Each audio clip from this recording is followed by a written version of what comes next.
ഇനി നമുക്ക് നല്ലൊരു ഫ്രൈഡ് ചിക്കൻ്റെ റെസിപ്പി നോക്കാം. പുറം ഭാഗം നല്ല ക്രിസ്പി ആയിട്ടും അകത്ത് നല്ല ജ്യൂസി ആയിട്ടുള്ള ഈ ഫ്രൈഡ് ചിക്കൻ്റെ റെസിപ്പി എങ്ങനെയാണ് ചെയ്യുന്നത് നമുക്ക് നോക്കാം.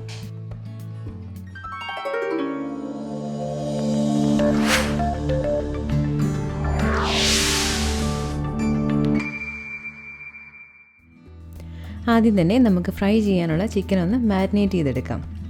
1 കപ്പ് പാല് ഒരു ബൗളിലേക്ക് ഒഴിച്ചു കൊടുക്കാം. ഇനി ഇതിലേക്ക് 1.25 ടേബിൾ സ്പൂൺ വിനാഗിരി ചേർത്ത് കൊടുക്കാം. അതിനുശേഷം ഇത് നമുക്ക് നന്നായിട്ടൊന്ന് ഇളക്കിയെടുക്കാം. ഇനി ഇത് മൂടി വെച്ച് ഒരു 10 മിനിറ്റ് നേരത്തേക്ക് മാറ്റി വയ്ക്കാം. ഇതിപ്പോൾ ഒരു 10 മിനിറ്റ് കഴിഞ്ഞിട്ടുണ്ട്. ബട്ടർ മിൽക്ക് ഇവിടെ റെഡി ആയിട്ടുണ്ട്. പാലെടുക്കുമ്പോൾ റൂം ടെമ്പറേച്ചറുള്ള പാലായിരിക്കാൻ ശ്രദ്ധിക്കണം. അതാവുമ്പോൾ പെട്ടെന്ന് വിനാഗിരിയായിട്ട് റിയാക്ട് ചെയ്തോളും.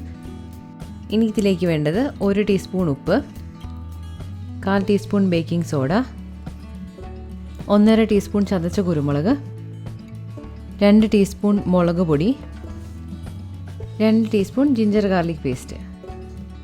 ഇതെല്ലാം കൂടെ നന്നായിട്ടൊന്ന് ഇളക്കി യോജിപ്പിച്ചെടുക്കാം.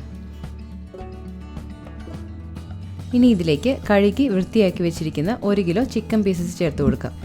ഈ ഒരു വലുപ്പത്തിലാണ് ഞാനിവിടെ ചിക്കൻ പീസസ് എടുത്തിട്ടുള്ളത്. ഒത്തിരി വലുപ്പത്തിൽ എടുത്തിട്ടില്ല. ഒരുപാട് വലുപ്പം ഉണ്ടെങ്കിൽ അത് വെന്ത് കിട്ടാൻ കുറച്ച് പ്രയാസമായിരിക്കും. ചിക്കൻ പീസസ് എല്ലാം ഈ മാരിനേറ്റിൽ നന്നായിട്ടൊന്ന് ഇളക്കിയെടുക്കാം. അതിനുശേഷം ചിക്കൻ ഇതിൽ മുങ്ങിക്കിടക്കത്തക്ക രീതിയിൽ ഒന്ന് വെച്ച് കൊടുക്കാം. ഇനി ഇത് അടച്ചു വെച്ച് ഒരു 4 to 5 hours നമുക്ക് മാറ്റി വയ്ക്കാം. ഇത്രയും നേരം വെക്കുന്നതായതുകൊണ്ട് ഫ്രിഡ്ജിൽ വെക്കുന്നതാണ് നല്ലത്. ഇങ്ങനെ ചെയ്യുന്നത് ചിക്കനിൽ ഈ മസാലയെല്ലാം നന്നായിട്ടൊന്ന് പിടിക്കാനും അതേപോലെ തന്നെ ചിക്കൻ നല്ല ജ്യൂസി ആയിട്ട് കിട്ടാനും വേണ്ടിയിട്ടാണ്. ഒരു 4.5 മണിക്കൂറൊക്കെ കഴിയുമ്പോഴത്തേക്കും ചിക്കൻ നമുക്ക് പുറത്തെടുത്ത് വയ്ക്കാം. അപ്പോഴത്തേക്ക് ചിക്കനിലെ തണുപ്പൊക്കെ ഒന്ന് മാറിക്കിട്ടും. ആ സമയം കൊണ്ട് നമുക്ക് ഇതിന് വേണ്ടിയിട്ടുള്ള കോട്ടിംഗ് പ്രിപ്പയർ ചെയ്യാം. ആദ്യം നമുക്ക് ഇതിന് വേണ്ടിയിട്ടുള്ള ലിക്വിഡ് കോട്ടിംഗ് പ്രിപ്പയർ ചെയ്യാം. അതിനുവേണ്ടി ഞാനിവിടെ 3/4 കപ്പ് മൈദ എടുത്തിട്ടുണ്ട്. ഇനി ഇതിലേക്ക് വേണ്ടത് 2 ടേബിൾ സ്പൂൺ കോൺഫ്ലവർ ഇല്ലെങ്കിൽ ഇടിയപ്പത്തിനൊക്കെ യൂസ് ചെയ്യുന്ന അരിപ്പൊടി യൂസ് ചെയ്താൽ മതി. ഇനി വേണ്ടത് 1/2 ടീസ്പൂൺ ചതച്ച കുരുമുളക് പൊടി, 1/2 ടീസ്പൂൺ ഉപ്പ്, 1 ടീസ്പൂൺ ഗാർലിക് പേസ്റ്റ്, അതില്ലെങ്കിൽ വെളുത്തുള്ളി നന്നായിട്ടൊന്ന് ചതച്ചെടുത്താലും മതി. പിന്നെ വേണ്ടത് ഒരു മുട്ട. ഇതെല്ലാം കൂടെ നമുക്ക് ചെറുതായിട്ടൊന്ന് ആദ്യം മിക്സ് ചെയ്തെടുക്കാം. ഇനി ഇതിലേക്ക് നമുക്ക് അല്പാൽപമായി വെള്ളം ഒഴിച്ചൊന്ന് മിക്സ് ചെയ്തെടുക്കാം. ഓരോ സ്ഥലത്തും കിട്ടുന്ന മൈദയുടെ അനുസരിച്ച് അതിലേക്ക് ചേർക്കേണ്ട വെള്ളത്തിൻ്റെ അളവിൽ മാറ്റം വരാം. അതുകൊണ്ട് കുറച്ച് ഒഴിച്ചിട്ട് വേണം, നോക്കിയിട്ട് വേണം കൂടുതൽ വെള്ളം ചേർക്കാൻ. ഞാനിവിടെ 1/2 കപ്പും 2 ടേബിൾ സ്പൂണുമാണ് വെള്ളം ഒഴിച്ചിരിക്കുന്നത്.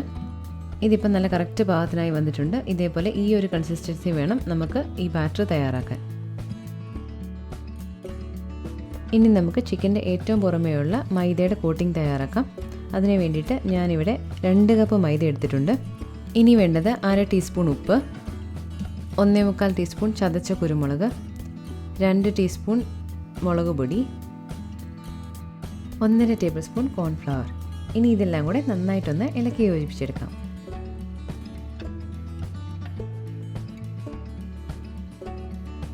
ഇനി നമുക്ക് ചിക്കൻ ഫ്രൈ ചെയ്യാൻ ആവശ്യമായ എണ്ണയൊന്ന് ചൂടാക്കിയെടുക്കാം. ഞാനിവിടെ സൺഫ്ലവർ ഓയിലാണ് യൂസ് ചെയ്തിരിക്കുന്നത്.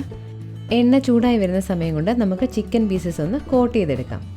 ചിക്കൻ ഫ്രിഡ്ജിൽ നിന്ന് പുറത്ത് വെച്ചതിന് ശേഷം തണുപ്പൊക്കെ മാറിയതാണ്. ഇതൊന്ന് ഇളക്കി കൊടുത്തതിന് ശേഷം നമുക്ക് ഇതിൽ നിന്ന് ഓരോ പീസായിട്ട് എടുത്ത് കോട്ട് ചെയ്യാം.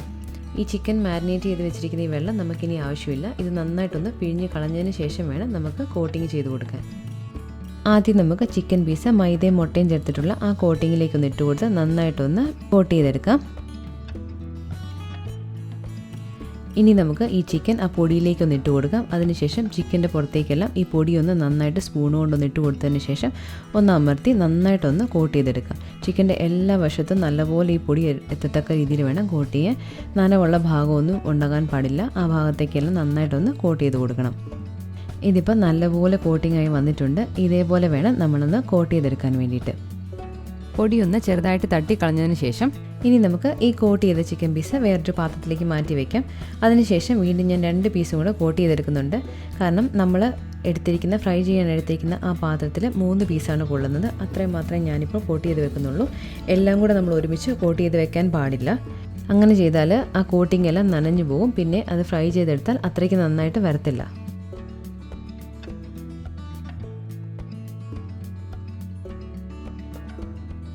ഇങ്ങനെ ഞാൻ കോട്ട് ചെയ്ത് 3 പീസ് ഇവിടെ മാറ്റി വെച്ചിട്ടുണ്ട്. ഇനി നമുക്ക് ഇതൊന്ന് ഫ്രൈ ചെയ്തെടുക്കാം. എണ്ണ ചൂടായെന്ന് അറിയാൻ വേണ്ടി നമ്മൾ കോട്ടിങ്ങിന് വേണ്ടി കലക്കി വെച്ചിരിക്കുന്ന മാവിൽ നിന്ന് ഒരു തുള്ളി ഒഴിച്ചു കൊടുക്കുക. അപ്പം ഇത് പൊങ്ങി വരുന്നുണ്ടെങ്കിൽ നന്നായിട്ട് ചൂടായെന്നാണ്. അങ്ങനെ ചൂടായ എണ്ണയിലേക്ക് വേണം നമ്മൾ ഈ ചിക്കൻ ഇട്ട് കൊടുക്കാൻ വേണ്ടിയിട്ട്.